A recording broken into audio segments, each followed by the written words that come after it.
चित्रकार की कूंची से बने चित्र गहरी से गहरी बातों को भी आसानी से समझा देते हैं, जो कई बार पूरी किताब नहीं कर पाती है। आज हम आपका साक्षात्कार एक ऐसे ही चित्रकार से करवाने जा रहे हैं जो अपने चित्रों के माध्यम से समाज और राष्ट्र के उद्देश्यों की पूर्ति कर रहे हैं।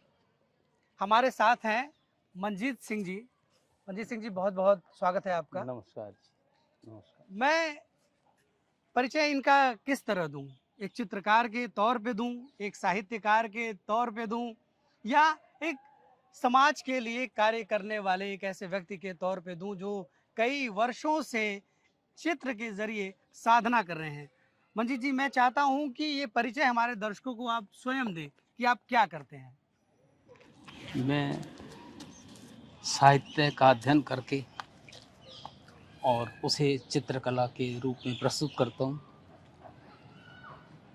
मेरा उद्देश्य है कि समाज में साहित्य और राष्ट्र के प्रति समर्पित नेताओं का संदेश और खुलकर जाए, ताकि सब लोग एकीकृत होकर देश के लिए काम कर सकें। देश के लिए काम कर सके और नेताओं के प्रति आपकी जो झुकाव है, जो राष्ट्र के प्रति जो जिम्मेदारी से काम कर रहे हैं जी। लेकिन सबसे पहले मैं आपसे जानना चाहता हूं कि साहित्य के प्रति आपका रुझान कैसे हुआ, और साहित्य को आप जिस तरह की चित्रकारी करते हैं, आप हिंदी की बड़ी कालजयी रचनाओं को अपनी कूंची के माध्यम से उतार चुके हैं कैनवस पे। तो ये इसकी आपको कहाँ से प्रेरणा मिली और कैसे ये सफर आगे बढ़ा आपका? मैं देखता था कि हिंदी को प्रोत्साहन देने के लिए तरह तरह की योजनाएं सरकार चला रही है, और साहित्य के प्रति शायद लोगों का रुझाव पाश्चात्य संस्कृति के कारण कम हो रहा है। तो मेरा दिल किया कि हिंदी साहित्य को गौरवान्वित करने के लिए मैं इसको कलाकृतियों के माध्यम से लोगों में पेश करूं। तो अभी तक आपने, जैसा कि हम सब जानते हैं कि आप हर साल कोई न कोई प्रदर्शनी ज़रूर लगाते हैं। जी तो जो आपकी प्रदर्शनियां हैं, जी। पहले तो साहित्य के प्रति रुझान को लेकर रही, चाहे वो मुंशी प्रेमचंद जी हों, मैथिली शरण गुप्त रहे हों, या जो भी कालजयी रचनाएं हैं, तो कुछ उसके बारे में बताइए कि किन रचनाओं के को आपने अपनी कूंची से रंग भरे हैं और लोगों के सामने रखा है, उनके बारे में थोड़ा सा बताइए। जी। मुख्य रूप से छायावादी लेखक जयशंकर प्रसाद जी के साथ कामायनी और उनकी अन्य कहानियों से प्रेरित होकर मैंने उन कामायनी सीरीज़ बनाई, और उसके बाद में उससे ही रिलेटेड, उससे ही संबंधित थी रामधारी सिंह दिनकर जी की उर्वशी, रश्मि रथी, परशुराम की प्रतीक्षा, इनको कवर किया। उसके बाद में फिर आ गए मैथिली शरण गुप्त की, जिन्होंने ऐसी नारी, उपेक्षित नारी के बारे में अपना काव्य लिखा, जैसे कि साकेत लिखा लक्ष्मण की पत्नी उर्मिला जी के पे लिए, लिखा था। और इसी तरह से उन्होंने लिखा यशोधरा, जो गौतम बुद्ध की पत्नी है, उनके बारे में। हाँ, तो वो उपेक्षित नारी के ऊपर लिखा था। शास्त्र धर्म उनकी के नाते, उनकी पीड़ा को पीड़ा उजागर के किया। पीड़ा के लिए वो कैसे कहती हैं, अपनी पीड़ा कैसे कहती हैं, शास्त्र धर्म के नाते सखी वे मुझसे कहकर तो जाते, तो क्या मुझको अपने पथ की बाधा पाते। तो इस तरीके से आपने अपने दिनकर पे भी आपने कुछ चित्रकारी की है, उनकी रचनाओं पे। इसके बारे में, दिनकर राष्ट्र कवि हैं वो, और उनकी ओजपूर्ण कविताएं आज भी एक नया जोश और देश के प्रति एक नया बोध का वो भाव भर देती हैं। उन रचनाओं के बारे में थोड़ा सा। उनसे बहुत ज़्यादा प्रभावित तो मैं कर्ण के चरित्र से हुआ हूँ। जी। कितने महादानी, और उन्होंने किस तरीके से अपने वचन, अपनी मित्रता को निभाया, और शूद्र होने के बाद भी उन्होंने समाज के सामने ये चुनौती पेश करी कि शूद्र की भुजाओं में जो बल है, क्या वो दूसरे के अंदर है? अगर शूद्र के अंदर बल है तो उसे आप निर्बल कैसे कहते हो? तो ये सब आपने चित्रों के माध्यम से दर्शाया है, आपके चित्रों के माध्यम से दर्शाया है। और इसके अलावा कुछ काव्य जो जिसके लिए आपको प्रशंसा मिली हो, प्रशंसित हुए हो? कथा सम्राट मुंशी प्रेमचंद्र जी का साहित्य, वो मेरे लिए बहुत ही प्रेरणा स्वरूप भी रहा, क्योंकि जब मैं खुद कविता कहानी पढ़ता हूँ तो उसके बाद में मुझे उसे बहुत अंदर तक जाना पड़ता है कहानी के, चाहे वो ईदगाह हो, चाहे बूढ़ी काकी हो, या आपका मुक्ति धन हो, और उनकी किताब सोजे वतन, जिसको ब्रिटिश शासन ने प्रतिबंधित कर दिया था, गजब की किताब है, देशभक्ति। और आपके चित्रों में ये सब उनकी देशभक्ति, उनकी किताबों का जो देशभक्ति जिस कूट कूट के तरीके से, निकलती है उसमें से। तो कैसे आप समय निकालते हैं? पहले क्या, किस तरीके से आप अपनी रचनाओं को गंतव्य तक पहुंचाते हैं? कैसे करते हैं आप? पढ़ाई भी करनी पड़ती है, फिर चित्रकारी भी साहित्य करनी तो पड़ती देखिए, कलाकार जो है वो सिर्फ एक कलाकार ही नहीं है, कलाकार होने से पहले है? उसको एक साहित्यकार होना है, उसे कम से कम ज्ञान तो होगा किसी चीज का।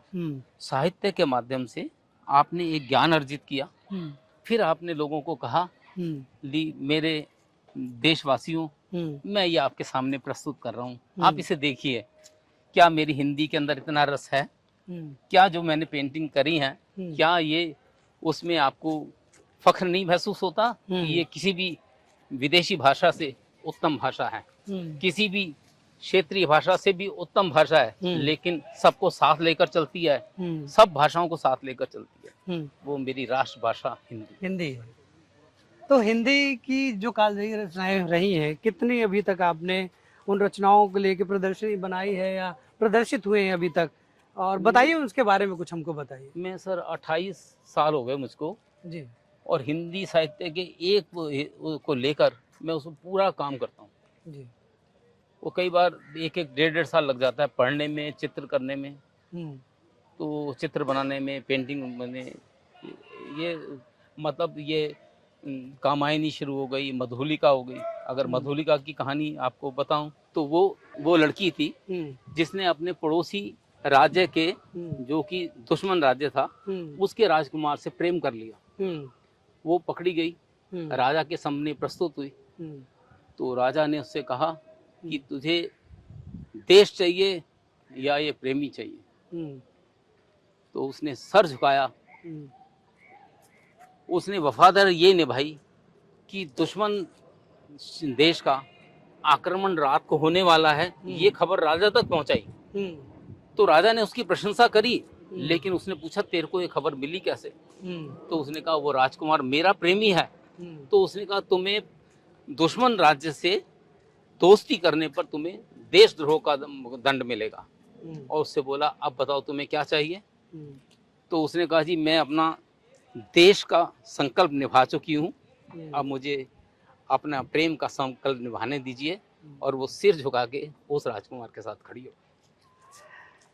आप जैसा बता रहे हैं, हमने देखा भी है आपकी रचनाओं का हिंदी के प्रति आपके लगाव को, और आपकी चित्रकारी को भी आप उस माध्यम से जुबान देते आए हैं। 2008 में जी कुछ ऐसी घटना भी हुई थी कि आप व्यथित भी हुए थे और शिवसेना के कुछ लोगों ने कुछ तोड़फोड़ की थी। क्या था वो पूरा मामला उस वक्त? सर, कोई भी कला को गलत ढंग से सोचने के लिए कोई संकीर्ण व्यक्ति ही कर सकता है, और किसी ने ऐसा किया। लेकिन आज की डेट में मुझे इस बात का, आज के समय में मुझे इस बात का कोई मलाल नहीं है, क्योंकि उस आदमी ने अपनी गलती अपने आप मानी और मैंने कहा कि ठीक है, हमने आपको माफ़ करा, हम कलाकार हैं, हम आगे करते जाएंगे। आपके प्रेरक व्यक्तियों में जिनकी वजह से आप चित्रकारी में उस समझ को, उस दायरे को इतना बड़ा, उस कैनवास को बड़ा करने में मदद मिली, कौन वो प्रेरणा स्रोत हैं आपके, इंस्पायर हुए जिनसे? सबसे ज़्यादा तो बचपन में मेरे सारे भाई बहन सवेरे के स्कूल में जाते थे और मैं दोपहर के स्कूल में जाता था। तो जब मैं सवेरे उठ जाता था तो अचानक मेरे पैर एक घर की तरफ चल देते थे। वहाँ पे एक बड़ा गेट होता था लोहे का, जिस पर मैं झूला झूलता था। 4-5 बार झूला झूलने के बाद में जब उसकी आवाज़ से एक आदमी अंदर से आता था और वो मुझे रोक देता था, लेकिन वो मुझे कुछ अपशब्द नहीं कहता था, मुझे रोक देता था, मैं चुपचाप चला जाता था। एक दिन वही इंसान मुझे कनॉट प्लेस में मिला और वो था मेरा प्यारा M.F. हुसैन। अरे M.F. हुसैन साहब, मकबूल फिदा हुसैन। तो कितने साल बाद वो मिले आपसे वापस, ये वाकया? नहीं, ये तो छोटा था, जब चौथी पांचवी में पढ़ता था, छठी तक ऐसे में करता रहा। उसके बाद में जब पता नहीं क्यों मेरे अंदर कलाकृति की भावना प्रबल होती गई, तो मैं पेशा अपना कलाकृति चुनना चाहता था, लेकिन पिता ने मेरे से कहा कि नहीं बेटा, हमारा जो है वित्तीय है। आपकी आंखें नम हो रही हैं, कुछ याद आ रहा है आपको? आप सोच रहे हैं, किसी विचार में खो गए पुराना? कभी कभी इंसान की यादें ऐसी होती हैं और जब उन यादों की खिड़की खुलती है तो आंखें अपने आप सजल हो जाती हैं। और हमारे साथ मंजीत सिंह जी भी हैं, उनकी कुछ पुरानी यादें कुछ ताज़ा हो आई हैं। तो ये जीवन है, ये इंसान का स्वभाव है। पुरानी स्मृतियों के द्वार जब वो खटखटाते हैं तो आंखें नम हो जाती हैं। पिता ने मुझसे कहा कि बेटा, हमारा वित्तीय जो है वो इतना अच्छा नहीं है, तो आप कोई नौकरी वगैरह करो। तो लिहाजा मुझे वो छोड़कर और वो कॉम्पिटिटिव एग्ज़ाम्स की तैयारी के अंदर मैं लगा कि कहीं नौकरी मुझे लगे। फिर अचानक से एक दिन मेरे को हुसैन साहब नज़र आए, तो मैंने उनसे कहा कि मैं आपसे कला सीखना चाहता हूँ। तो उनका विचार ऐसा था कि जब मैंने उनसे कहा कि आप तो बहुत बड़े कलाकार हैं और मैं आपकी कला का बड़ा कदरदान हूँ, तो उन्होंने कहा शुक्रिया। लेकिन मेरे को एकदम से मैं उद्दंड हो गया और मैंने उनसे पूछ डाला, क्या आप मुझे कला सिखा सकते हैं? क्योंकि जिस जगह पे मैं कला सीखने के जाना चाहता था, वहाँ मुझे मना कर दिया। तो हुसैन साहब इतना मेरा मुंह देखते रह गए और उन्होंने बोला, जी बरखुरदार। तो मैंने फट से अपना पेन उठाया और उनके आगे रख दिया, इस पर एड्रेस लिख दीजिए।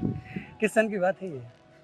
ये है 71-72 की बात है, सन 1971। राम सुतार जी से भी आप बहुत प्रभावित हैं। राम सुतार जी ऐसा व्यक्तित्व है, इतना साधारण, और साथ में उनके कलाकार को प्रोत्साहित करने का जज्बा उनके अंदर है। अगर मैंने उनके पास जाके कह दिया कि सर मैं एग्जीबिशन में आपको बुलाना, आमंत्रित करना चाहता हूँ, तो वो आपको मना तो कभी करेंगे ही नहीं। और दूसरा, जब आपकी प्रदर्शनी में आएंगे तो आपकी हर पेंटिंग का एनालिसिस करेंगे और आपको बताएंगे कि आप ऐसा करेंगे। जैसे महात्मा बुद्ध के ऊपर पेंटिंग जब बना रहा था, तो उन्होंने कहा कि मंजीत, मैं चाहता हूँ कि आप महात्मा बुद्ध के प्रोपोर्शंस सीखो। तो इमीडिएटली मेरे को समझ आ गया कि प्रोपोर्शंस बहुत महत्वपूर्ण है, इसको इंक्लूड किया जाए। तो ये उनकी बहुत महानता है। हिंदी काव्य का तो आपने मुझे बताया कि किस तरह आपका रुझान हुआ और हिंदी काव्य को, कालजयी रचनाओं को आपने अपनी कूची के माध्यम से एक सहजता से कैनवास पे उतारा।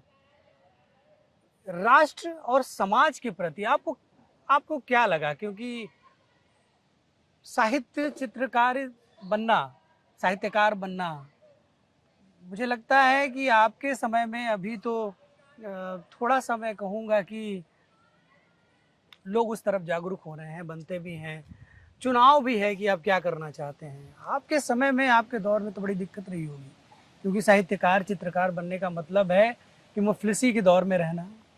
बिल्कुल।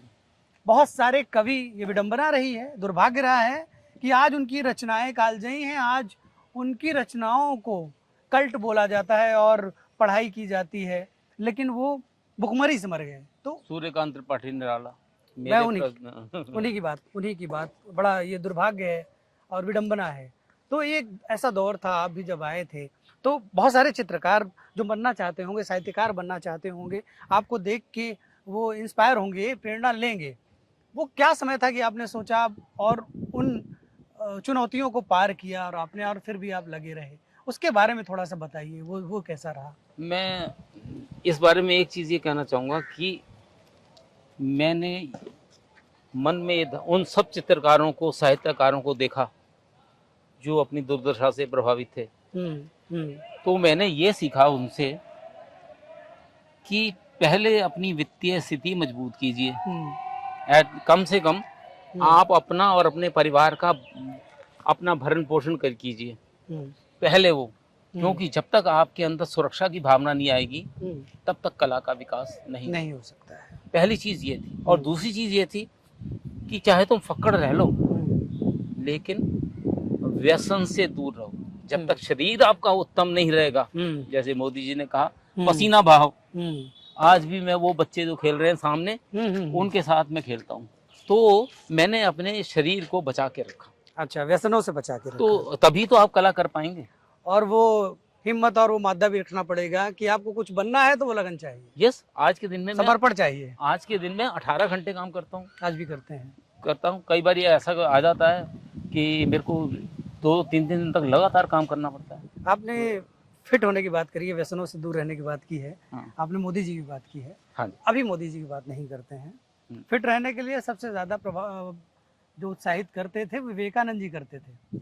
और विवेकानंद जी पे आपने कुछ ऐसा बनाया था, कोई संस्करण आपने बनाया है जी, जिससे मोदी जी भी जुड़े हैं और वो वाकया भी जानना चाहते हैं हम कि क्या है। देशभक्त सन्यासी स्वामी विवेकानंद। मैं कभी सोच भी नहीं सकता था कि एक सन्यासी वो देशभक्त होगा। तो मेरे मन में कौतूहल पैदा हुआ। मैंने सारा साहित्य इकट्ठा कर लिया और वो हर साहित्य को पढ़ा, चाहे वो खेतरी से मंगवाना पड़ा, चाहे मुझे रामकृष्ण मिशन से मंगाना पड़ा, चाहे मुझे बड़ी बड़ी लाइब्रेरी में ढूंढना पड़ा। तो मैंने वो पढ़ के 5 साल लगाया स्वामी विवेकानंद को पढ़ने में। और उसके बाद में मैं इस निष्कर्ष पर पहुंचा कि ये व्यक्ति जो भारतीय संस्कृति का प्रणेता है, ये ऐसे ही नहीं है। इसने कोई अपने असूल बनाए और जिसको उसने बड़ी गौरवपूर्ण तरीके से हिंदुत्व को आगे बढ़ाया। उस जैसा हिंदुत्व के अग्रदूत कहेंगे हम उनको। अग्रदूत के।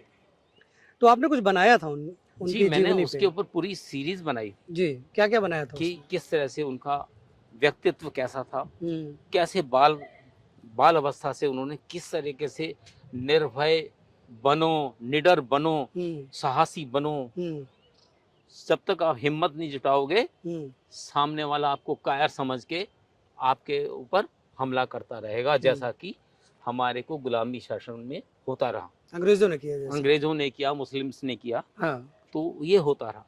तो उन्होंने निडर बनने की प्रेरणा दी। फिर उनके मन में ये था कि मेरा जो समाज है सिर्फ भारतवर्ष नहीं है, मेरा समाज पूरा विश्व है। मैं विश्व कल्याण की बात करता हूँ। और विश्व कल्याण की बात करके जब वो जाते हैं अपने भाषण के लिए जाते हैं अमेरिका, शिकागो में जब भाषण के लिए जाते हैं तो सिर्फ एक लाइन बोल पाते हैं, पहली बार, मेरे भाइयों, अमेरिका के प्यारे भाइयों और बहनों। तालियों से की जो गड़गड़ाहट उनकी एक लाइन पर 2 मिनट तक ताली बजती रही। और इतना कहने के बाद में वो हाथ जोड़ के वापिस आ गए। तो वो चित्र आपने जो बनाए थे, फिर क्या ये वो वाकया था जब आप तत्कालीन मुख्यमंत्री नरेंद्र मोदी के पास लेके गए, दफ्तर ले गए, कहाँ गए थे आप, क्या हुआ था? ये हम क्या सोचते हैं कि हम जिस धर्म से संबंधित हैं शायद उस धर्म से मिलता जुलता कोई व्यक्ति, कोई व्यक्तित्व हमें सपोर्ट कर देगा। तो मैं उस वक्त लाफ्टर चैलेंज एक प्रोग्राम आया करता था। हाँ। उसमें सिद्धू जी बहुत, नवजोत सिंह सिद्धू जी बहुत फेमस थे। हाँ। तो जब विवेकानंद सीरीज बनाई तो मैंने कहा कि मैं नवजोत सिंह सिद्धू जी से इसका उद्घाटन करवाता हूँ। तो मैं उनके घर गया तो पता लगा वो बीजेपी कार्यालय अशोक रोड पर गए हुए हैं। अच्छा। मैं वहाँ पे चला गया तो वहाँ पर मेरे एक भाई हैं अकरम भाई, हम्म, वो वहाँ पे माइनॉरिटी मोर्चा के कुछ सदस्य थे, बीजेपी वो ऑफिस में। BJP office. हाँ। तो मैंने उनको बताया कि मैं इस कारण से आया हूँ, तो हम्म, उन्होंने कहा अरे भाई साहब आप यहाँ मत जाइए, हाँ। आप सामने नरेंद्र मोदी जी बैठे हैं, हाँ। गुजरात के मुख्यमंत्री हैं, उनके पीए से मिल लीजिए। हाँ। मैं गया, मैंने वो किताब उनको आगे थमाई कि जी हाँ। ऐसे ऐसे करके है। हाँ। तो उनके पीए ने मुझको क्या बताया, हाँ। ये सरदार का छोरा हम्म, यहाँ का, ये किसने बोला था? ये उनके पीए ने मुझसे बोला कि हाँ। नरेंद्र मोदी जी ने ये कहा। क्या बोला? नरेंद्र ये मोदी जी थे वहाँ पे? वो अंदर थे ना, अंदर थे, मेरी अंदर। उनसे आपसे व्यक्तिगत मुलाकात नहीं मुलाकात हुई, नहीं थी। उन्होंने आपके चित्रों को देखा, विवेकानंद जी की जो आपने सीरीज चित्रों बनाई को थी। देखा और जी। ये कहा जी। कि ये सिख का छोरा यहाँ पे क्या कर रहा है, इसे गुजरात ले चलो। अच्छा। उन दिनों भारत महोत्सव था अच्छा, 2013 में। 2013 में। हाँ। तो मुझे अहमदाबाद के अंदर जगह दी गई, अच्छा। एग्जीबिशन वहाँ लगाई मैंने। वाह। तो ठीक है, किसी कार्यवश वो वहाँ पर आ नहीं सके, लेकिन उस द्वार से आके किसी विशेष कार्य से वापस चले गए। हम्म। तो लेकिन उनके और उनके जो अधीनस्थ थे, हम्म। सांसद सदस्य वगैरह, हम्म। और आज भी जो बड़े बड़े राज्यपाल उपराज्यपाल बने हुए हैं, हम्म। तो उन्होंने जो है मेरी पेंटिंग्स के बारे में जाना। हाँ। और मोदी जी उनको कहते थे जो प्रदर्शनी हो रही है इसमें क्या क्या पेंटिंग है, इसके बारे में मुझे बताइएगा। ठीक है, ये मोदी जी ने कहा। मोदी ने कहा। और ये किससे कहा उन्होंने? ये किरीट सोमैया जी से जी। और आनंदीबेन जी से।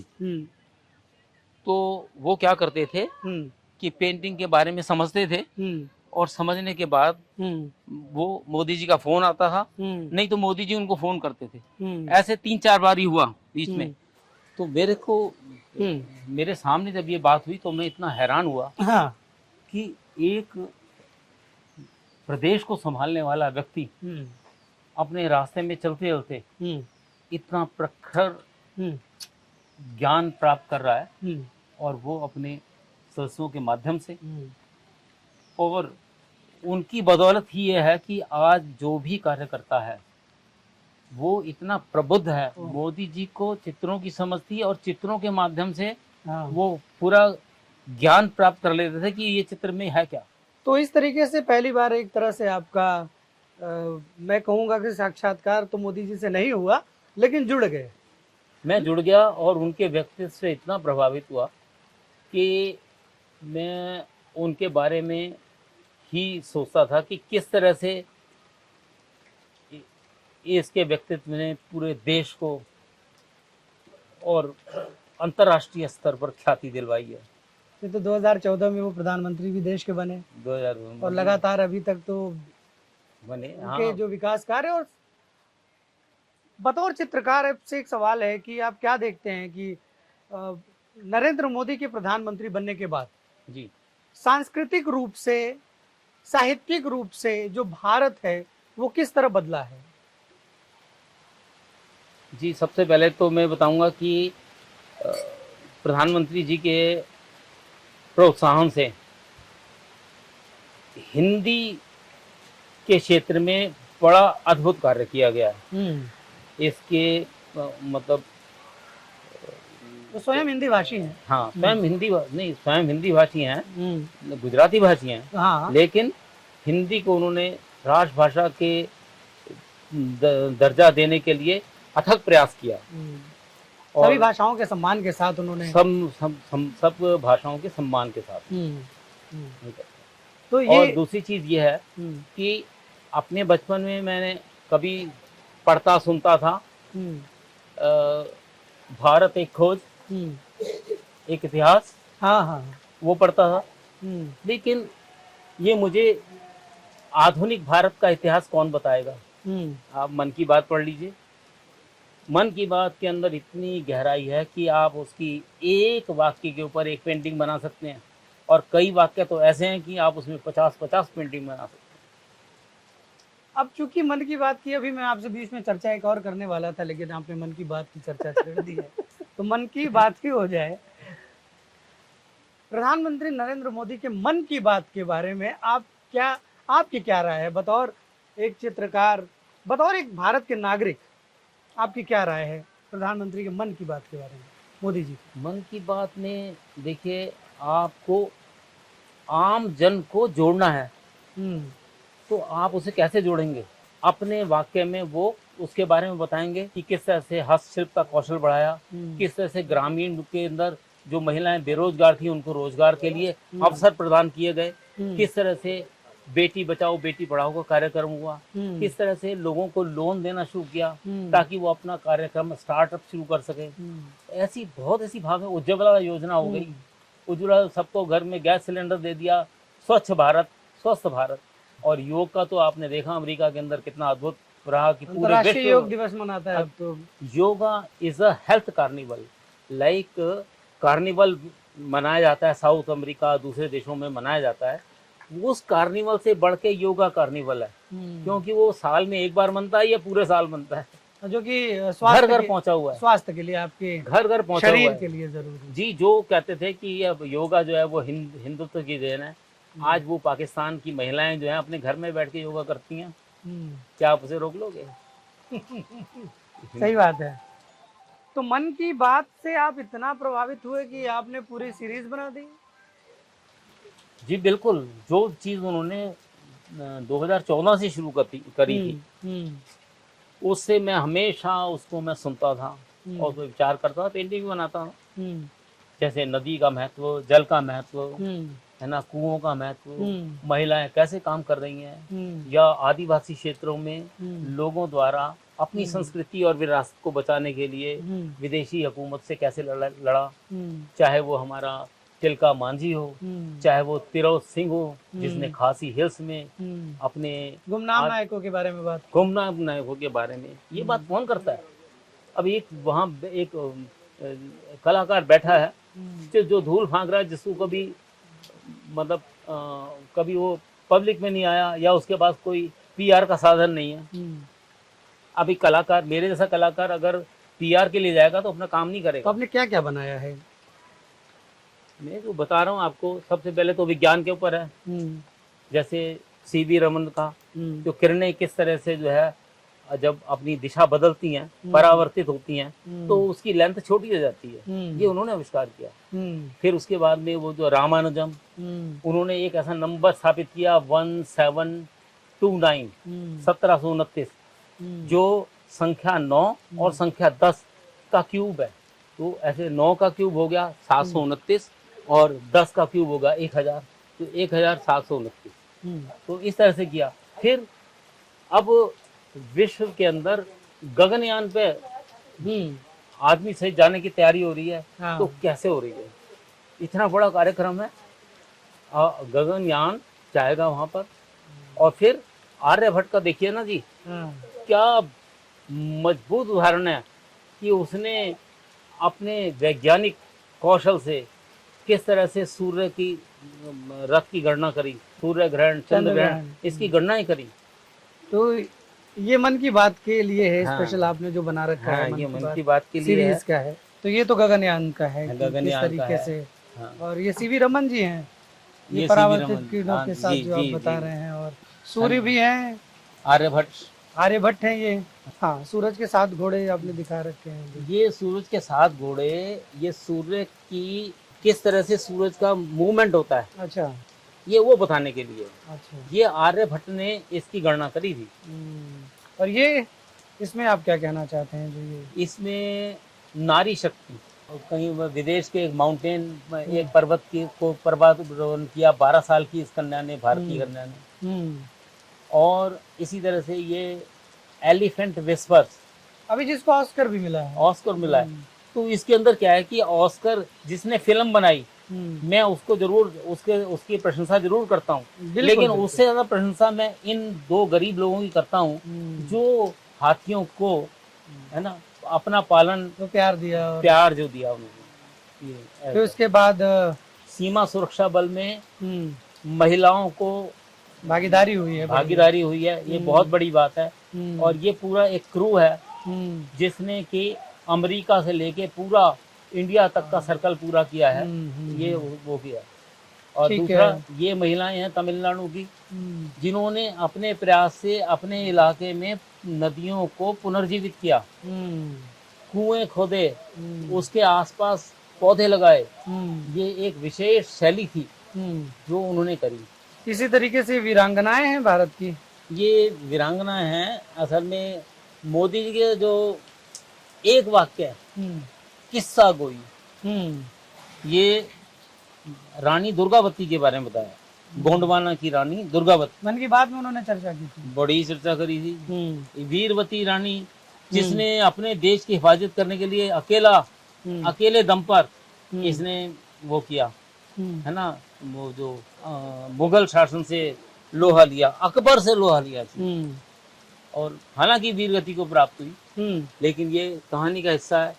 और उन्होंने ये जो हमारे एक देव हैं, इनकी यात्रा निकलवाई। अच्छा, हाँ, तो ये सारा मन की बात से ही प्रेरित मन की है। बात से प्रेरित है। और ये इस कला में आप क्या, अब देखिए ना आपके सामने कौन कौन सी मूर्तियां हैं। हाँ, तो ये वो हैं जो विदेशों से बाहर से चोरी हुई कलाकृतियां, शिल्प कृतियां जो बाहर आई। मोदी जी ने ये कहा कि जो भी भारतीय विरासत की वस्तुएं हैं, जो देश से चोरी होकर या बेच खरीद कर बाहर चली गई हैं, वो सारी वापस आनी चाहिए।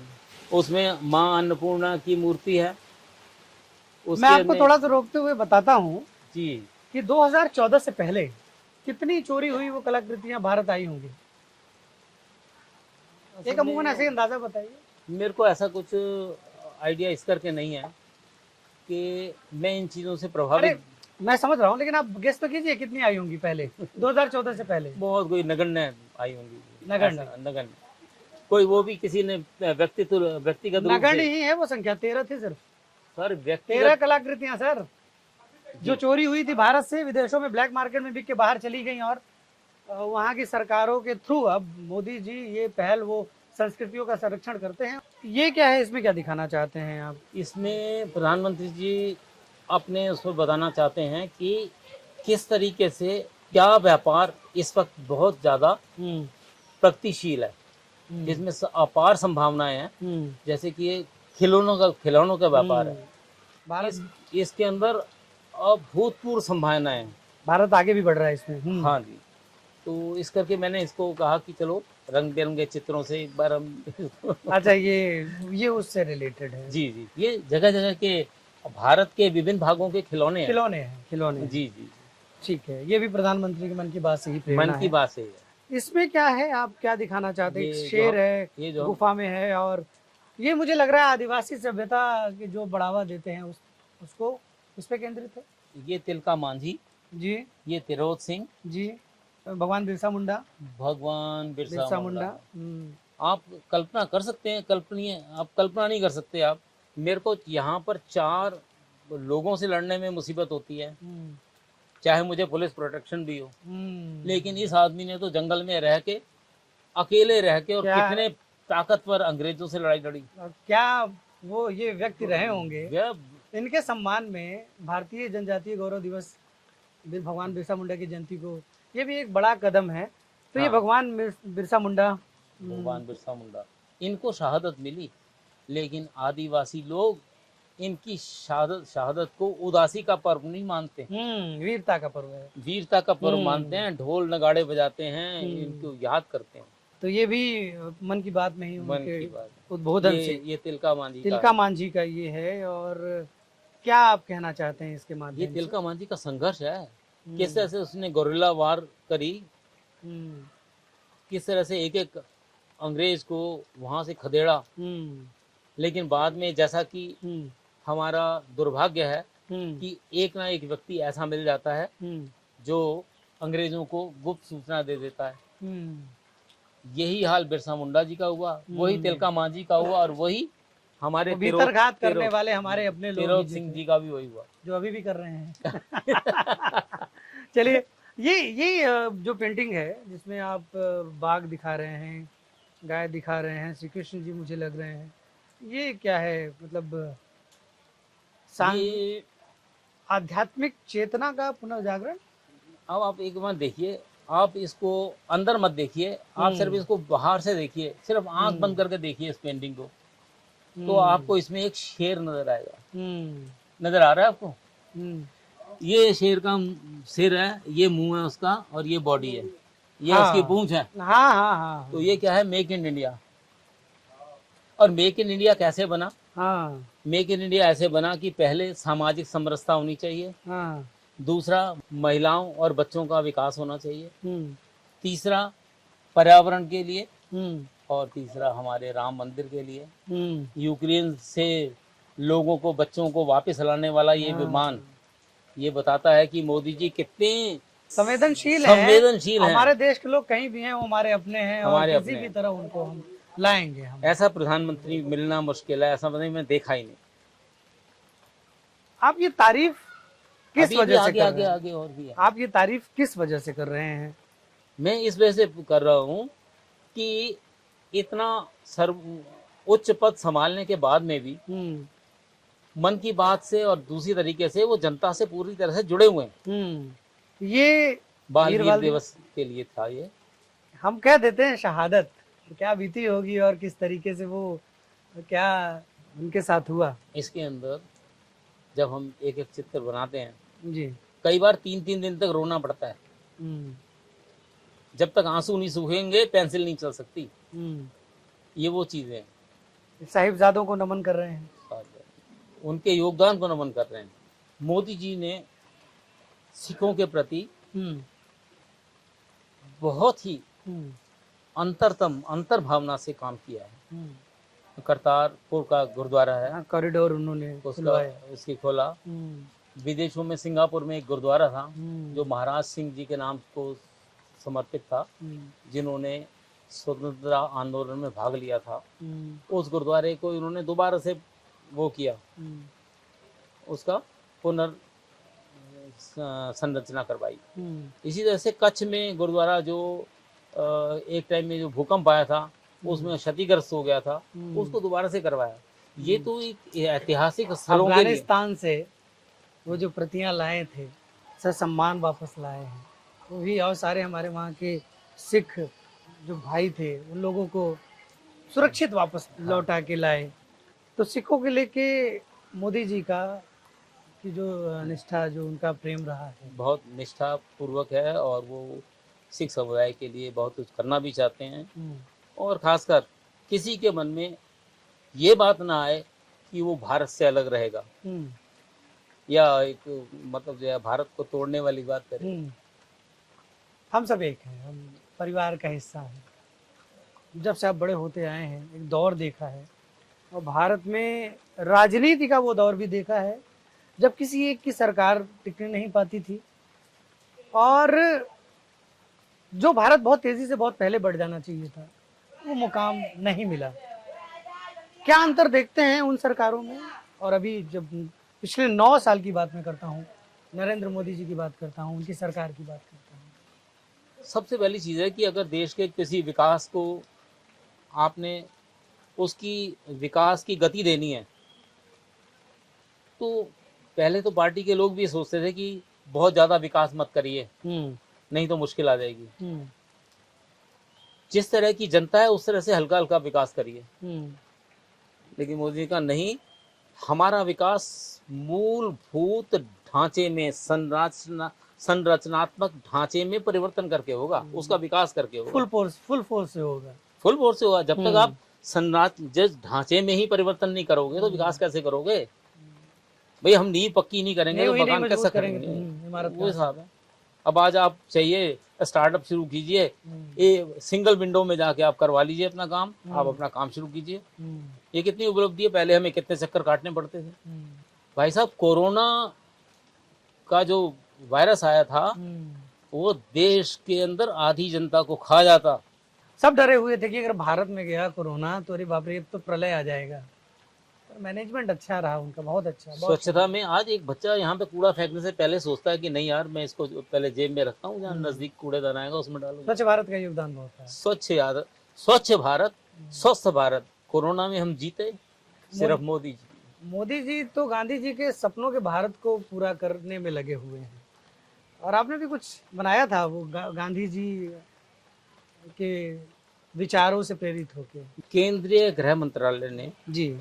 गांधी जी की जो हमारी पेंटिंग्स हैं हम्म। उसको अपने कैलेंडर में छपाया था 2020 के। और इसके साथ साथ हर सेक्रेटरी और जॉइंट सेक्रेटरी के कमरे में एक एक पेंटिंग गांधी जी से संबंधित हमारे पास जो है हमारे हाथ से गई थी। प्रधानमंत्री नरेंद्र मोदी की कार्यशैली कौन सी ऐसी खास बात है जो उनको बहुत अलग बनाती है?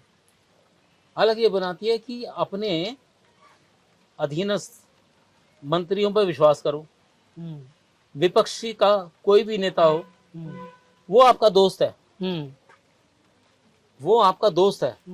आप उसे कहो कि मेरे को अब जरूरत है, देश के विकास में आप आइए। इतना बड़ा कोई नहीं कर सकता।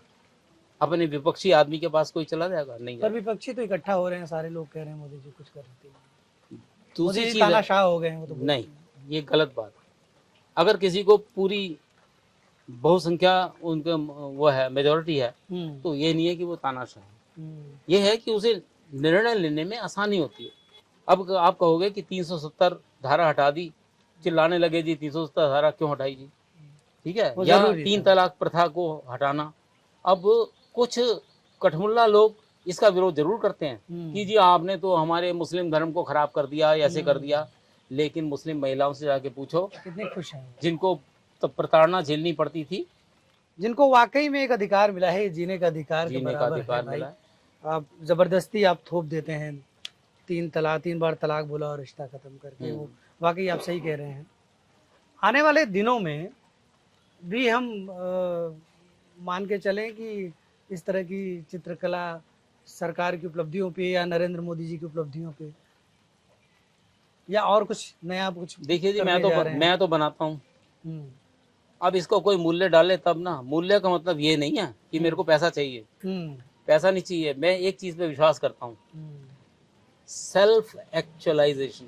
वर्ड है सेल्फ एक्चुअलाइजेशन, मीन्स जिंदगी में आप क्या हासिल करना चाहते हो। आपने पढ़ाई करी, आपने नौकरी करी, बच्चे वाले, बीवी, सब कुछ कर दिया, उनको आगे बढ़ा दिया, लेकिन आपने क्या किया? आपका जीवन का क्या मकसद था? एक मकसद, समाज को, जिस समाज ने आपको इतना सब कुछ दिया, क्या आप उसको किसी तरह से वापस कर सकते हैं? क्या दे रहे हैं आप? मैं चित्रकला के माध्यम से वापस कर रहा हूँ। तो आगे रामायण सीरीज भी आप शुरू करने वाले हैं? रामायण सीरीज तो मेरी चिर प्रतीक्षित है कि इसके ऊपर भी मैं बहुत मतलब जो है पूरे भारत में उपलब्ध रामायण के संस्करण पढ़ चुका हूँ। अच्छा। और गिनवाने को वाल्मीकि रामायण से शुरू होते हैं, रामचरितमानस आती है, आनंद रामायण, कृतिवास नारायण, कंब रामायण, भानुभक्त रामायण नेपाल की, आंध्र प्रदेश बेल्ट में एक ऐसी रामायण है जिसमें कोई लिखित रामायण नहीं है। आपने विषय ऐसा गंभीर चुना है रामायण, और जो जितना व्यापक है, विस्तृत है, उतना ही आस्था से लोगों को जुड़ा है। तो बनाने के समय तो आपको बहुत दिक्कत होती है, सावधानी भी बरतनी पड़ेगी। बहुत दिक्कत होती है। लोग कहते हैं केकई ने बहुत गलत किया, केकई ने बहुत गलत किया, लेकिन अगर रामायण को सही ढंग से पढ़ा जाए, वाल्मीकि जी खुद कहते हैं कि केकई ने रामचंद्र जी को बोला कि तुम सबसे बड़े पुत्र हो, तो क्षेत्र का विकास करना है, अयोध्या से आगे का विकास करना है, आप जाके उस वन वाले क्षेत्र को विकास करिए आगे। तो ये वनवास नहीं था, ये उस क्षेत्र को आगे बढ़ाने का था, नजरिया है देखने का। नहीं, रामचंद्र जी से खुद स्वीकार किया। अच्छा। रामचंद्र जी का, माता तुमने मुझे एक बहुत बड़ा कार्य दिया। केकई कहती है दशरथ से कि महाराज राम ज्येष्ठ भ्राता हैं, आप उन्हें कोई काम सौंपते हो, वो झट से लक्ष्मण को बुला लेते हैं, भरत को बुलाते हैं, जाओ तुम ये काम कर लो, जाओ तुम ये कर लो, स्वयं नहीं करते। कह रहे ठीक है, इनको निष्पक्ष रूप से इनको काम करने दिया जाए, इनको एक अरण्य वन दे दिया जाए, ठीक है ना। बाद में एक अरण्य वन लक्ष्मण जी को भी दिया, उसको वनवास क्यों नहीं कहा आपने? भरत को राजस्थान का इलाका दिया, उसको वनवास क्यों नहीं कहा आपने? लखनपुरी, लखनऊ का इलाका तो लक्ष्मण जी का ही था। हाँ, तो इस तरह से राम के वनवास को वनवास। तो आने वाले दिनों में रामायण को लेके सीरीज पूरी रामायण को लेके है जी, बिल्कुल। चित्र की भाषा तो हमने बहुत पढ़ी, लेकिन आज चित्रकार के मन की बात को भी हमने खंगालने की कोशिश की है। आपका बहुत बहुत धन्यवाद मनजीत सिंह जी, आप समय देने के लिए आप हमारे साथ आए। और हम उम्मीद करते हैं कि हम आगे भी आप जो भी सीरीज़ बनाएंगे हम आपके पास आएंगे और उस सीरीज़ को भी अपने दर्शकों के पास लेके जाएंगे। मुझे बहुत खुशी होगी, क्योंकि ये मेरा जो कार्य है जी। ये आर्ट फॉर सोशल कॉज है, हम्म। यानी कि समाज के लिए कला। हम्म। तो अगर इसको आप जैसे प्रबुद्ध लोग प्रसारित करेंगे तो मुझे बड़ी खुशी होगी, क्योंकि मैं असल में यही संदेश देना चाहता हूँ लोगों को। बहुत बहुत धन्यवाद और हमारे दर्शकों आपका बहुत बहुत धन्यवाद। आपने इतना समय हमें दिया और हमारे जाने माने चित्रकार मनजीत सिंह जी के चित्रों को देखा, समझना और उनको समझने की जो हमने कोशिश की है, मुझे लगता है आपको पसंद आया होगा। हमें दीजिए इजाज़त। नमस्कार।